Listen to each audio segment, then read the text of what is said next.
Okay, so you see here the steamrollers heading off out the arena. Nick's going to follow around with Lady Sylvia. And now we've got Sestria, the Foden tractor coming through, and the S4 here.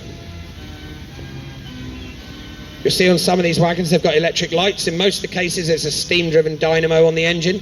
So on the S4 here, the Jamie McPherson, you'll see on the engine that's got a dynamo, air compressor, all manner of other things. You'll also see on most of these engines as they go round, they've got a large hose hanging off of them. Basically, a steam engine uses water as it goes along the road, so we have to replenish the water.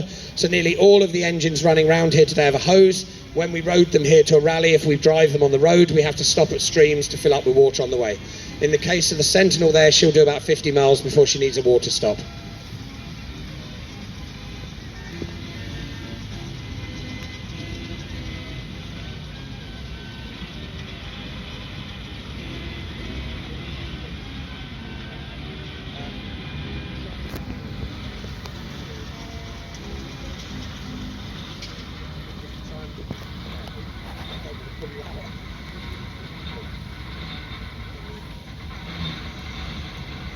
On the Sentinels, a lady here has just remarked, look at the side of the chain.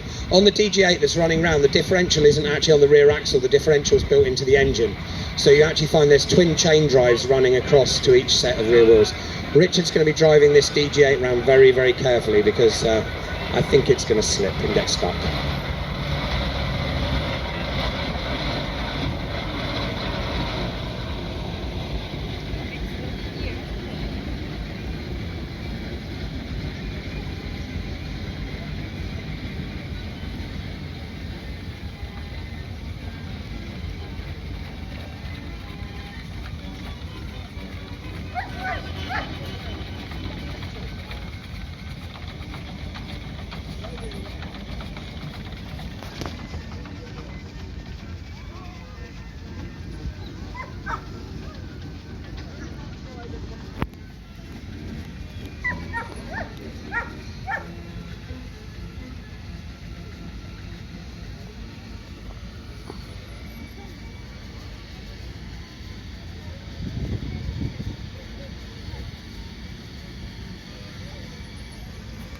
Okay, ladies and gents, we're preparing for the cooking competition here. So, crews of steam engines who are in the cooking competition, you're due in the arena at past. So that's Messrs. Orme, Messrs. Lee, the Chain Daughters, and Keith and Wizard should all prepare to come into the arena at 1:30, please.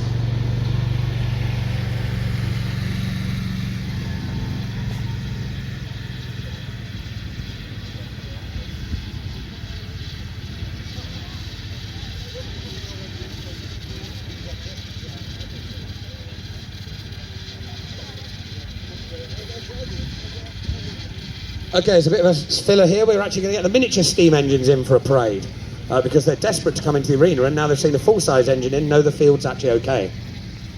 So we get the arena team. Can you go and help the sound man whose tent has just gone for a flying?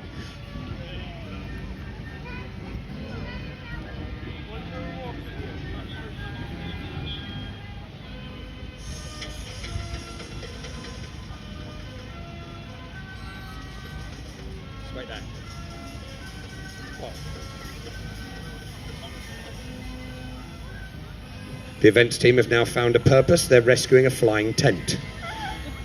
2 weeks' time racing camels, today a flying tent.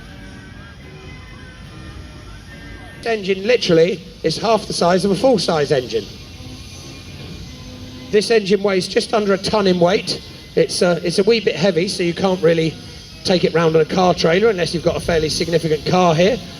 Steam-powered, single-cylinder, burning coal, and as you can see, quite a nice machine. Quite powerful. I believe the story goes that when Craig's father bought the engine, it had an altercation with a gate post, and you'll be pleased to hear that the gate post didn't win and the engine did.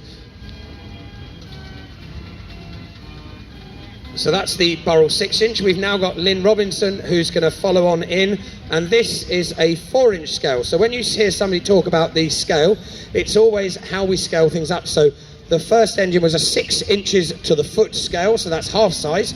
This next one is a 4 inches to the foot, which means it is a third size. And this engine is a third size Showman's scenic engine.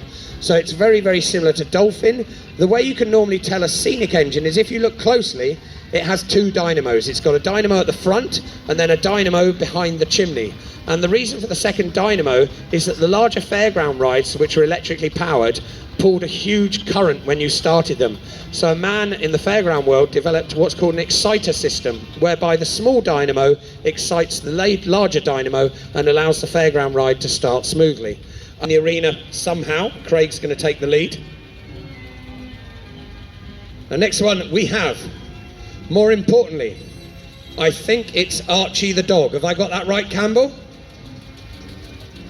So I've got the dog right. So we've got Archie the dog, who's falling asleep in the back of the steam wagon now because he doesn't want anyone to see him. So here we have Campbell here. Campbell, is that a 4-inch scale or a 4.5? 6-inch. Oh, it's a 6-inch. I got that completely wrong.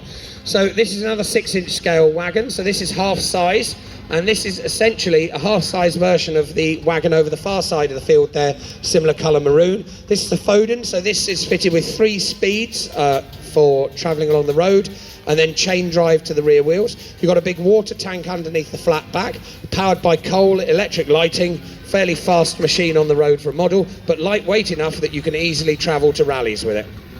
This particular engine is called Dandy, and I think was built in the early 90s. Okay, next engine here, we've got a Burrell model traction engine here. I think, and this man will put me right, are we 3-inch scale on this one? Sorry, 4.5-inch scale. I'm not doing very well with my scales here. This particular model is, miniature is quite old, isn't it? 1999, so this one here, powered by coal again, traction engine here, running on straights, not rubbers. So if you look at the rear, yes, this man, and how many years did it take you?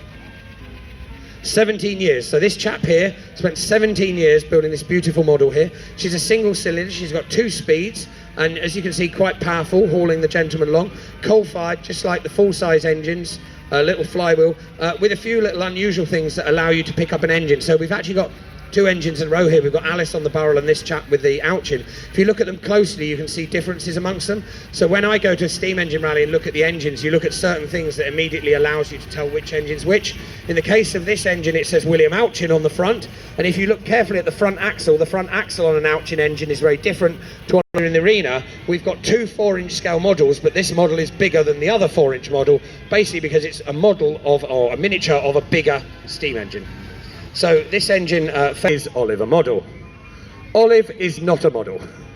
Olive is a full-size traction engine. She was built in 1918, and she's actually built to a War Department design. So at the end of the First World War, steam engine manufacturers were desperately trying to get engines built and basically trying to make sure that they were a standard design, etc., to do their work. Fosters of Lincoln were quite famous during the war. We've actually got 2 Foster engines here today. This engine here, Olive, and if you look at it, on the front of it says William Foster and Company Limited, Lincoln, England. The other Foster engine is the Showman's engine over there. If you get a chance, go and look at the front of the Showman's engine, because you'll find that when she was built, Foster's had been building tanks for the war, and you'll find if you look at the round plate on the front of Victorious, it actually has a tank. East here has had periods in several museums and returned to steam at this event last year, and actually she was driven on the road for the first time yesterday coming to this event. You'll see she's got an SA, which is an Aberdeenshire registration number. Very small engine. During her working life, she was basically used for running a saw bench, etc., which was quite good fun for a little engine. She's quite powerful but nice and small, quite fast on the road, and according to James, quite good at doing 3-point turns when you've taken a wrong turning. Not so easy with a trailer on the back, but sometimes it has to be done, so I'm told. Okay, so we're going to get all the models here in the arena. James, can you... Okay. So, model people, can we blow our whistles, please? Are we ready, model people?